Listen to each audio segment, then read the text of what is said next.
In this lecture, I want to talk through the way that I want you to write the main points for your speeches. And it's a very specific method. All of the pieces that I'm going to ask you to use are explained in your book, but I'm going to put them together in a way that hopefully will make sense to you. And this is basically how we write main points in a speech. And you'll start to see some of the differences between essay writing and speech writing as we go through this. But before we get to that, just a couple of notes from the chapter. The book says that typically in a classroom speech you want to have 3 to 5 main points. And if you just think about it mathematically, the informative speech is 4 to 6 minutes. So let's say you have 6 main points plus an introduction and a conclusion. Now let's call each one of those a main point. That's 8 main points in 6 minutes. That's not much time to talk about a main point. So what I would prefer you do for your speeches in this class is narrow your topic enough so that you really limit yourself to 2 or 3 main points. And your main points should be longer and more detailed. And so I would prefer a speech with 2 main points that cover 2 to 2.5 minutes worth of material than a speech with 6 main points where each main point is 45 seconds, and so I'm not getting much information about each of the main points like I am in the speech with 2 or 3 main points.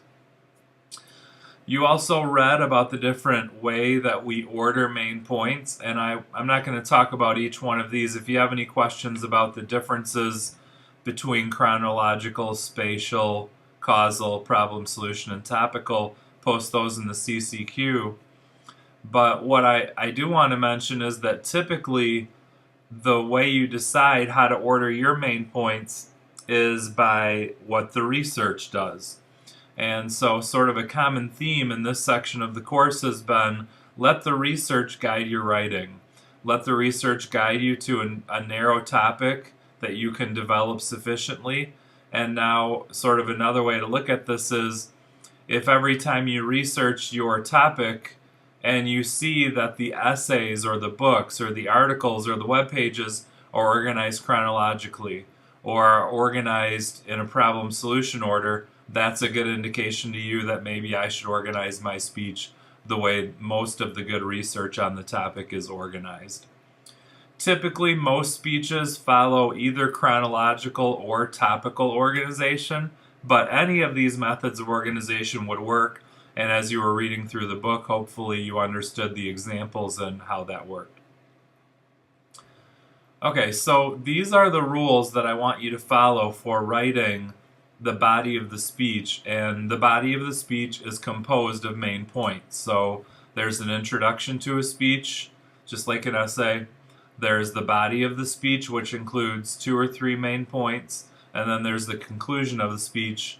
So we can think of main points as paragraphs in an essay. And so the first rule for writing main points in the speeches in this class is that they need to have a topic sentence. Just like every paragraph in an essay has to have a topic sentence, which says the topic of that particular paragraph. Just like essay paragraphs have topic sentences, main points in speeches have topic sentences. And a topic sentence is composed of 2 parts. First, we always signpost topic sentences. So a signpost, as you remember, is a word or a short phrase that lets the audience know where we are in the speech. So signposts are starting out a main point by saying first, second, or third. Okay, so let's say that we are writing the Annika Sorenstam speech. I'm not sure if I can remember how to spell her name. And so we're just working on our main points. That's something I forgot to mention. But one thing that will immediately help your essay and speech writing is if you organize your writing properly. And generally speaking, that means starting with your main points.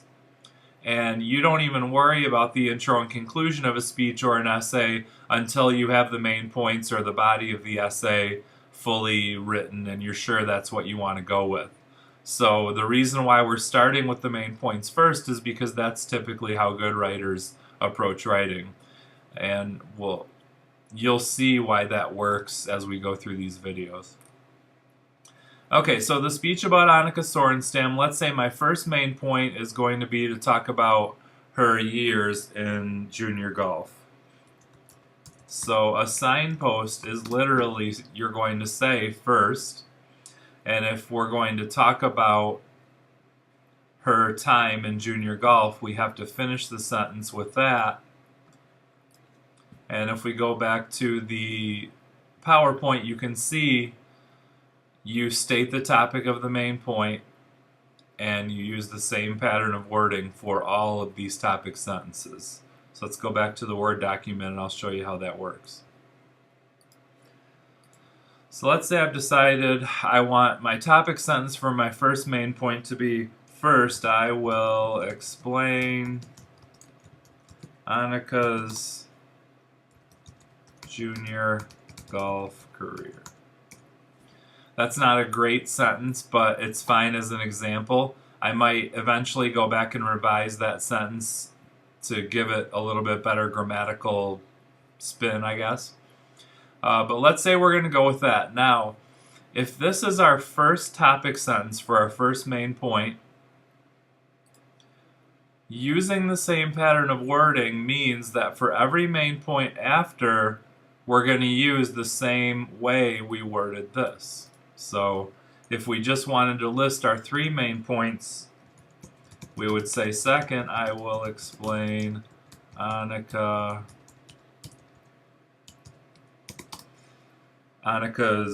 college golf career.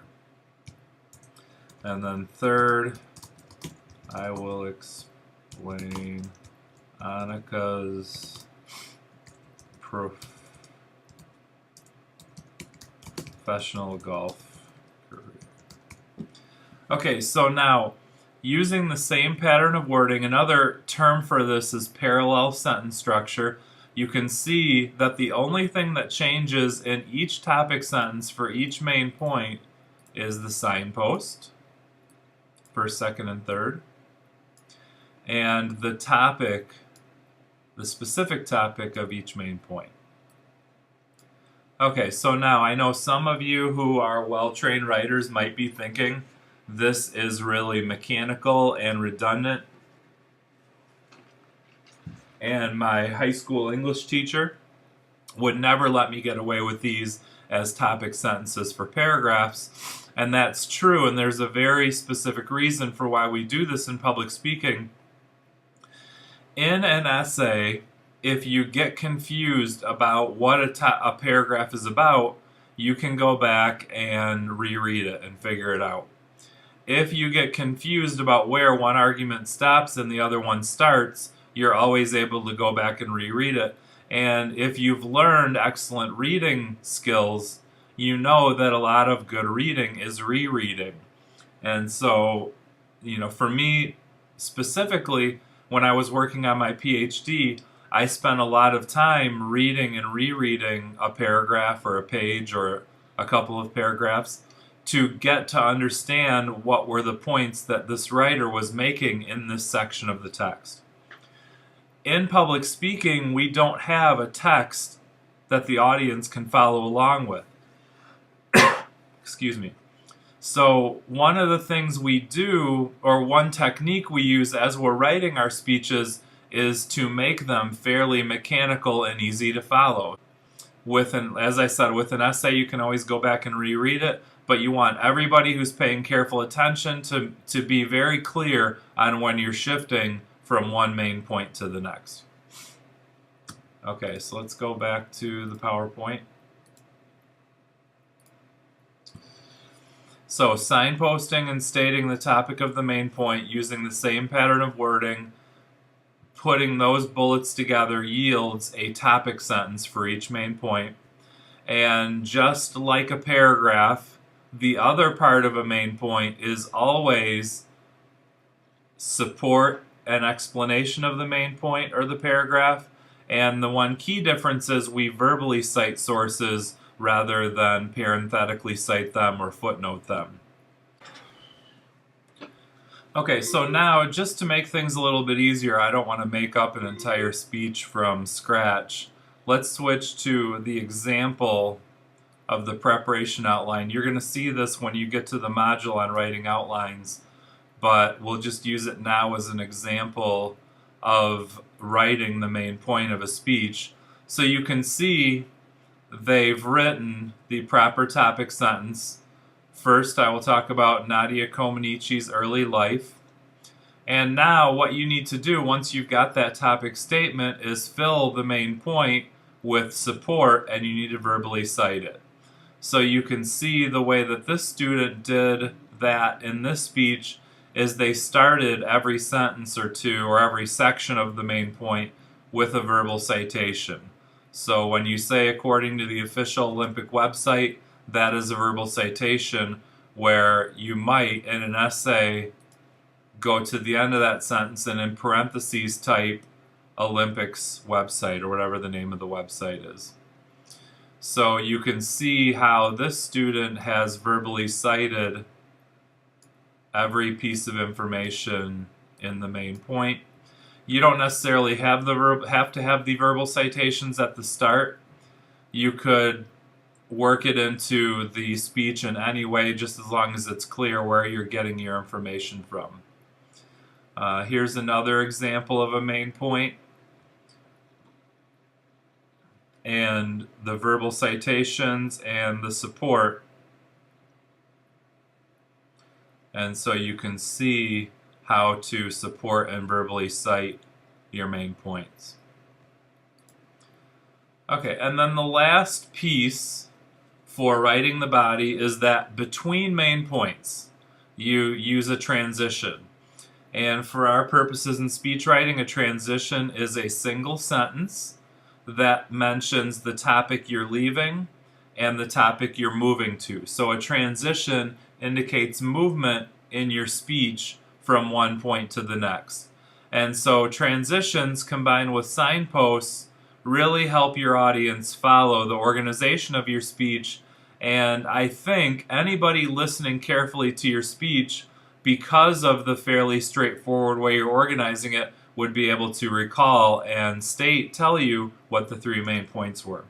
Let's look at an example of a transition. Okay, so let's go back to the Word document to show you the basics of transition writing. So let's imagine that we've got some support and verbal citations. Pretend that what I just did there is actual statistics, testimony, and examples from sources, and it includes verbal citations. And now I'm getting ready to move to my second main point. My transition would be, for example, now that you know something about Annika's early golf career, let's move to the next stage in her life.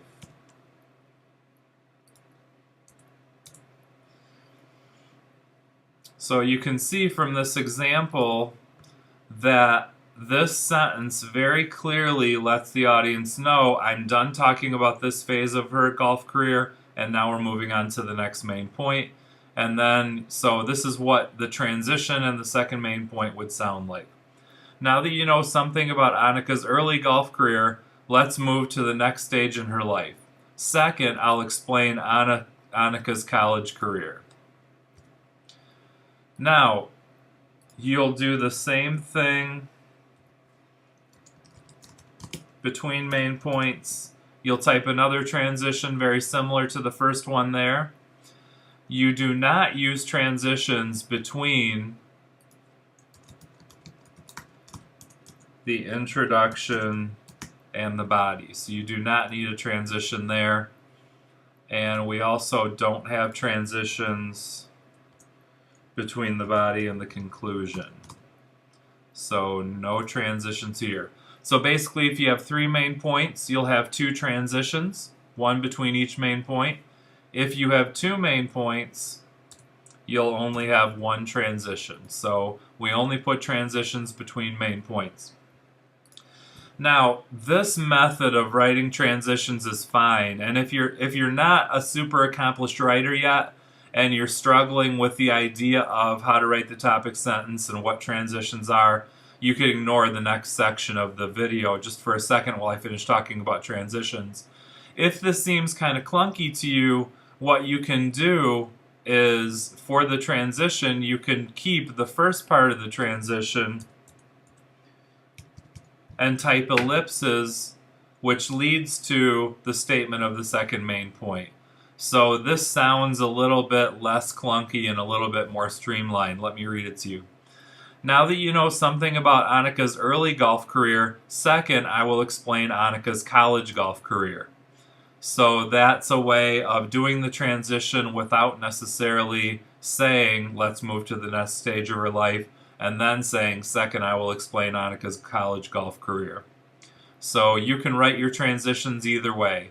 You can write them with the 2 pieces in one sentence like I showed you there, or you can write just the first part of the transition and then follow that up with the statement of the next main point. And if you look at the example outline, that's exactly what this student did. So here's a good example. Now that I've talked about why Nadia is such a famous gymnast, finally I'd like to talk about what she has done with her life following her great accomplishments.